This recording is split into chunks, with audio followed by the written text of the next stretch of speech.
एक STM officer अपनी सहेली की शादी में जा रही थी। उसने आम लड़की की तरह कपड़े पहने हुए थे, ना कोई सरकारी गाड़ी, ना कोई सुरक्षा, बस एक आम लड़की की तरह मोटरसाइकिल चला रही थी। जब वो हसनाबाद शहर के पास पहुंची तो आगे एक पुलिस चेकपोस्ट दिखाई दिया। वहां 3-4 पुलिसकर्मी चेकपोस्ट के बाहर सड़क पर खड़े थे। उनके बीच में इंस्पेक्टर प्रोसेनजीत अपनी वर्दी में खड़ा था। उसने हाथ में लाठी उठाकर लड़की को रुकने का इशारा किया। लड़की ने मोटरसाइकिल सड़क से किनारे लगाई और खड़ी हो गई। इंस्पेक्टर ने सख्त आवाज में पूछा, कहाँ जा रही हो? लड़की ने बहुत शांत स्वर में जवाब दिया, एक सहेली की शादी है, वहीं जा रही हूँ। इंस्पेक्टर प्रोसेनजीत ने उसे सिर से पांव तक देखा। वो 28 साल की एक खूबसूरत महिला थी। नाम था बरनाली सिंह। फिर वो हंसते हुए बोला, अच्छा, सहेली की शादी में खाना खाने जा रही हो? लेकिन हेलमेट क्या तुम्हारे बाप ने पहनना है? क्यों नहीं पहना? और ये बाइक भी बहुत तेज चला रही थी। चलो अब चालान कटेगा। ऐसा कहते हुए उसने चालान की पर्ची निकालनी शुरू कर दी। बरनाली समझ चुकी थी कि उसकी नीयत ठीक नहीं है और ये सब एक बहाना है। उसने कहा, सर, मैंने कोई कानून नहीं तोड़ा है। ओ मैडम, हमें कानून मत सिखाओ, प्रोसेनजीत झल्ला कर बोला। उसने पास खड़े एक कांस्टेबल की तरफ देखा, फिर बरनाली की ओर मुड़कर कहा, इसे सबक सिखाना होगा। अचानक इंस्पेक्टर ने जोर से एक थप्पड़ मारा बरनाली के गाल पर। बहुत सवाल कर रही है, जब पुलिस कुछ कहे तो चुपचाप मान लेना चाहिए। बरनाली का सिर एक पल के लिए घूम गया, लेकिन उसने खुद को संभाल लिया। उसकी आंखों में गुस्सा साफ झलक रहा था। इंस्पेक्टर हंसते हुए बोला, अब भी इसकी आंखों में घमंड है। ऐसे कितनों को ठीक कर चुका हूँ, इसे अच्छी तरह से सबक सिखाना होगा। एक कांस्टेबल आगे आया और बोला, सर, इसे थाने ले चलते हैं, वहीं इसका इलाज होगा, तब समझेगी कि पुलिस से कैसे बात की जाती है। फिर एक और कांस्टेबल ने बरनाली का हाथ पकड़कर खींचते हुए कहा, चलो गाड़ी में बैठो। बरनाली ने झटके से अपना हाथ छुड़ाया और गुस्से में बोली, हाथ लगाने की कोशिश मत करना, वरना अंजाम अच्छा नहीं होगा। इंस्पेक्टर और भड़क गया। उसने एक और कांस्टेबल से कहा, देखो इसका घमंड। कांस्टेबल आगे बढ़ा, बरनाली का बाल पकड़कर उसे खींचने लगा। बरनाली दर्द से कराह उठी, फिर भी उसने अब तक अपनी असली पहचान नहीं बताई थी। वो देखना चाहती थी कि ये लोग कितनी नीचता तक जा सकते हैं। इसी बीच एक पुलिसकर्मी ने गुस्से में उसकी बाइक पर लाठी मार दी और ऊंची आवाज में बोला, बड़ी आई साधु बनने वाली, अब तुझे खिलौना बना के खेलेंगे। बरनाली सिंह अब अच्छे से समझ चुकी थी कि उसके साथ क्या होने वाला है और ये लोग कितना नीचे गिर सकते हैं। इंस्पेक्टर की आंखों में गुस्सा भरा था।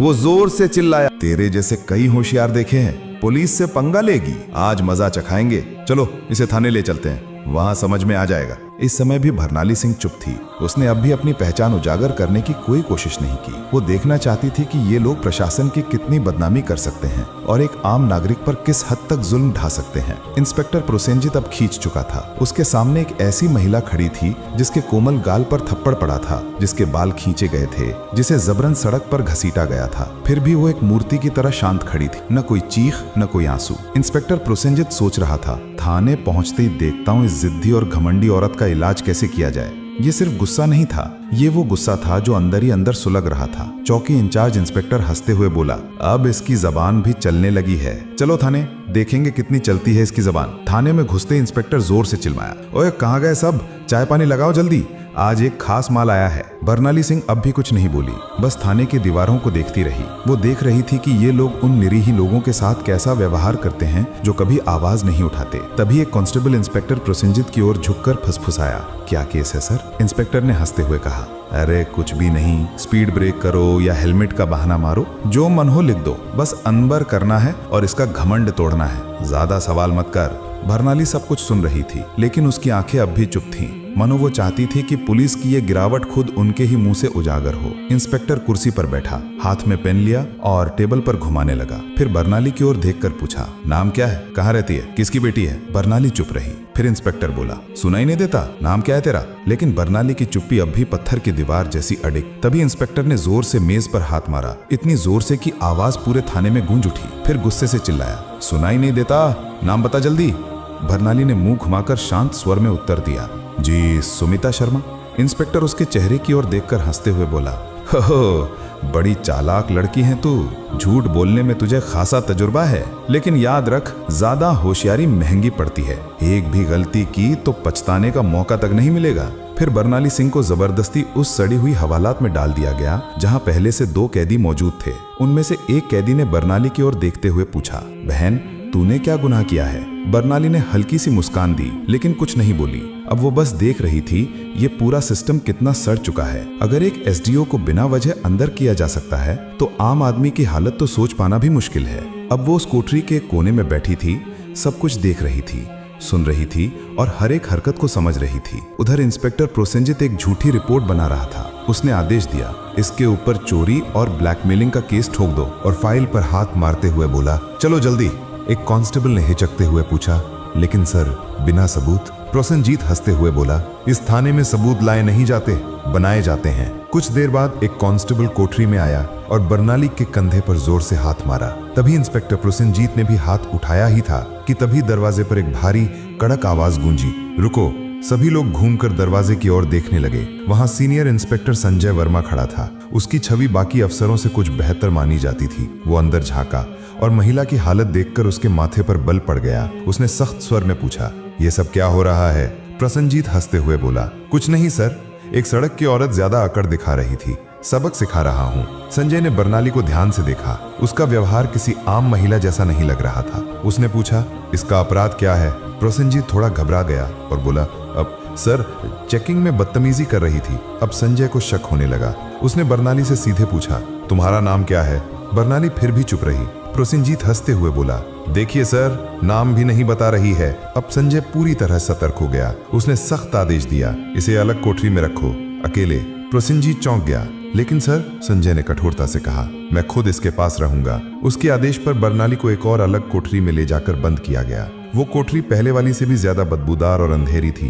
बरनाली ने चारों ओर नजर दौड़ाई। एक कोने में एक टूटी हुई मेज पड़ी थी और पास ही एक जंग लगी लोहे की छड़। अब वो इस सड़े गले सिस्टम का असली चेहरा और भी करीब से देख रही थी। हर एक पल उसकी आंखें ये समझ रही थीं, कानून अब सिर्फ फाइलों तक सीमित रह गया है। इसी बीच एक कांस्टेबल दौड़ते हुए आया और बोला, सर बाहर एक बड़ी गाड़ी खड़ी है। प्रोसेनजीत चौंक गया, पूछा, कौन सी गाड़ी? कांस्टेबल घबराते हुए बोला, सर सरकारी गाड़ी। प्रोसेनजीत तुरंत बाहर गया। गाड़ी के अंदर झांकते ही उसके होश उड़ गए। वो भागकर वापस आया और धीमी आवाज में बोला, सर। प्रोसेनजीत झुंझलाकर बोला, क्या हुआ? कौन आया है? कांस्टेबल कांपते हुए बोला, सर कमिश्नर साहब आए हैं। प्रोसेनजीत का चेहरा फक पड़ गया। सीनियर इंस्पेक्टर संजय वर्मा भी सतर्क हो गया। अब मामला सीधे ऊपर तक पहुंच चुका था। कमिश्नर साहब थाने में दाखिल हुए। उनकी आंखों में गुस्सा साफ झलक रहा था। उन्होंने प्रोसेनजीत की ओर देखकर सख्त स्वर में पूछा, इंस्पेक्टर प्रोसेनजीत, ये क्या तमाशा चल रहा है यहाँ? प्रोसेनजीत घबरा गया और बोला, कुछ नहीं सर, एक छोटा सा केस है बस। कमिश्नर साहब ने टेबल से फाइल उठाई और ध्यान से पढ़ने लगे। उनके माथे पर शिकन आ गई। फिर वो कोठरी की तरफ झांके और बोले, ये कौन है? प्रोसेनजीत तुरंत बोला, सर इस महिला पर 420 और धोखाधड़ी का केस है। कमिश्नर ने सीधा सवाल किया, तुम्हारे पास सबूत है? फिर दोबारा बोले, कोई भी सबूत है तुम्हारे पास? अब प्रोसेनजीत पूरी तरह फंस चुका था। कमिश्नर साहब ने सीधे महिला की ओर देखा और पूछा, तुम्हारा नाम क्या है? और तभी पहली बार बरनाली सिंह ने हल्की सी मुस्कान दी और कहा, एसडीओ बरनाली सिंह। थाने में एकदम सन्नाटा छा गया। हर चेहरा पीला पड़ गया। प्रोसेनजीत के हाथ पांव कांपने लगे। बाकी सभी कांस्टेबल हैरान होकर एक दूसरे की ओर देखने लगे। प्रोसेनजीत के पैरों तले जमीन खिसक गई। जिस महिला को वो एक मामूली अपराधी समझ रहा था, वो थी वही अधिकारी जो पूरे जिले की प्रशासनिक व्यवस्था संभालती थी। वो कोई आम औरत नहीं थी, वो थी स्वयं एसडीओ बरनाली सिंह। जिस महिला को सड़क पर घसीटा गया था, जिसके बाल खींचे गए थे, जिसे थप्पड़ मारा गया था, जब ये सच्चाई सबके सामने आई, पूरे थाने में हड़कंप मच गया। सभी कांस्टेबल स्तब्ध हो गए। कमिश्नर साहब ने तेज गुस्से से भरी नजर से इंस्पेक्टर प्रोसेनजीत की ओर देखा और गरजते हुए बोले, प्रोसेनजीत, तुझ में इतनी हिम्मत आई कैसे कि तू एक सीनियर ऑफिसर पर झूठा आरोप लगाने की जुर्रत कर बैठा? प्रोसेनजीत कुछ बोलने की कोशिश कर ही रहा था कि तभी पास में खड़े सीनियर इंस्पेक्टर संजय वर्मा जोर से बोले, सर मैंने पहले ही कहा था कि यहाँ कुछ ना कुछ गड़बड़ है। अब प्रोसेनजीत पूरी तरह अकेला पड़ चुका था। तभी पहली बार बरनाली सिंह ने अपनी शांत लेकिन दृढ़ आवाज में सीधा फैसला सुना दिया, प्रोसेनजीत, अब तेरी नौकरी गई, तेरा सस्पेंशन पक्का और तेरे खिलाफ अब केस भी चलेगा। ये सुनते ही प्रोसेनजीत का चेहरा जैसे सफेद पड़ गया, सांस अटकने लगी। बाकी पुलिसकर्मी भी उससे नजरें चुराने लगे। संजय वर्मा ने तुरंत आदेश दिया, हवलदार साहब इसे पकड़ो और लॉकअप में डालो। लेकिन तभी प्रोसेनजीत ने अपनी जेब से एक मुड़ा हुआ कागज निकाला और मुस्कुराते हुए बोला, रुको मैडम, ये पहले देख लो, फिर जो करना हो कर लेना। उसने कागज आगे बढ़ाया। कमिश्नर और बर्नाली दोनों की नजरें एक साथ उसकी ओर गईं। प्रोसेनजीत बोला, ये लो मेरा ट्रांसफर ऑर्डर। 3 दिन पहले ही मेरा तबादला हो चुका है। अब चाहे तुम जितना भी गुस्सा करो, मुझे नौकरी से नहीं निकाल सकती। पूरे थाने में फिर एक बार सन्नाटा छा गया। बर्नाली ने वो कागज हाथ में लिया और ध्यान से पढ़ा। कमिश्नर ने संजय वर्मा की ओर तीखी नजर डालते हुए कहा, जाओ देखो ये कागज असली है या सिर्फ दिखावा। संजय ने कंप्यूटर रिकॉर्ड खंगाला और फिर सिर उठाकर बोला, सर ये असली है, लेकिन अब तक इसने नए इंस्पेक्टर को चार्ज नहीं सौंपा है। यानी अभी तक यहाँ का आधिकारिक इंस्पेक्टर यही है और सारे कुकर्म इसी के कार्यकाल में हुए हैं। अब इसे कोई नहीं बचा सकता। बर्नाली सिंह ने प्रोसेनजीत की आंखों में आंखें डालकर कहा, अब तेरा नया ठिकाना वही होगा जहां तू दूसरों को डाला करता था। कमिश्नर ने भी सिर हिलाकर उसकी बात पर अपनी मुहर लगा दी। जैसे ही 2 कांस्टेबल उसे पकड़ने आगे बढ़े, प्रोसेनजीत फिर से चाल चल गया और जोर से बोला, रुको मैडम, मैं अकेला नहीं हूँ। क्या आपको लगता है कि सारा दोष सिर्फ मेरा है? फिर वो थाने के बाकी पुलिस वालों की ओर इशारा करते हुए बोला, ये सब मेरे साथ थे, ऊपर तक सब शामिल हैं। इतना कहते ही कुछ पुलिसकर्मियों के चेहरों का रंग उड़ गया। सीनियर इंस्पेक्टर संजय वर्मा हालात को भांपकर एक एक करके सभी की ओर शक की नजरों से देखने लगे। बर्नाली सिंह ने शांत लेकिन दृढ़ स्वर में कमिश्नर की ओर देखते हुए कहा, अब इस पूरे थाने को साफ करना होगा, कोई नहीं बचेगा। कमिश्नर ने भी सिर हिलाते हुए कहा, जो हुक्म मैडम, अब एक एक करके सबका हिसाब लिया जाएगा। ये बात मुंह से निकलते ही थाने के भीतर बिजली सी गिर गई। थाने के बाहर कुछ पत्रकार पहले से खड़े थे। उन्हें पहले से ही शक था कि थाने के अंदर कोई बड़ा घोटाला चल रहा है। जैसे ही उन्हें खबर मिली कि पूरा थाना लाइन हाजिर किया गया है, उन्होंने तुरंत मोबाइल से ब्रेकिंग न्यूज वायरल करना शुरू कर दिया। उसी वक्त एक चमचमाती गाड़ी थाने के सामने आके रुकी। दरवाजा खुला और स्वयं एसपी साहब बाहर आए। चारों ओर नजर दौड़ाई, हर चेहरे पर हवाइयां उड़ रही थी। थाने के सारे अफसर एक तरफ चुपचाप खड़े थे। एसपी साहब ने तीखे स्वर में पूछा, यहाँ कब से तमाशा चल रहा है? लेकिन कमिश्नर और थाना इंचार्ज दोनों एकदम चुप थे। तभी बर्नाली सिंह ने सीधे एसपी की आंखों में आंखें डालकर कहा, क्या तुम्हें लगता है तुम बच जाओगे?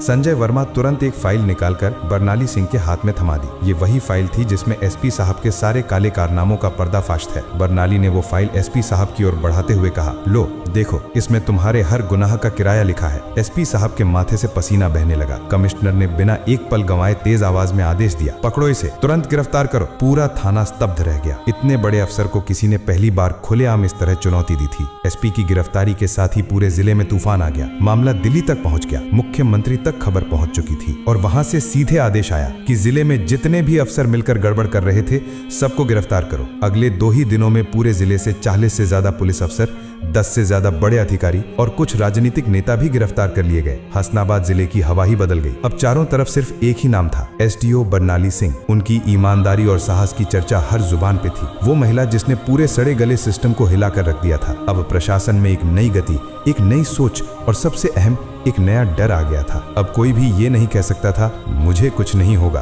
बर्नाली सिंह का काम पूरा हो चुका था। उन्होंने साबित कर दिया था, अगर मन साफ हो, नीयत सच्ची हो, तो पूरा देश भी सुधारा जा सकता है। अगर आपने वीडियो को यहाँ तक देखा है तो प्लीज एक लाइक जरूर करें और चैनल को सब्सक्राइब करके हमारा साथ दें।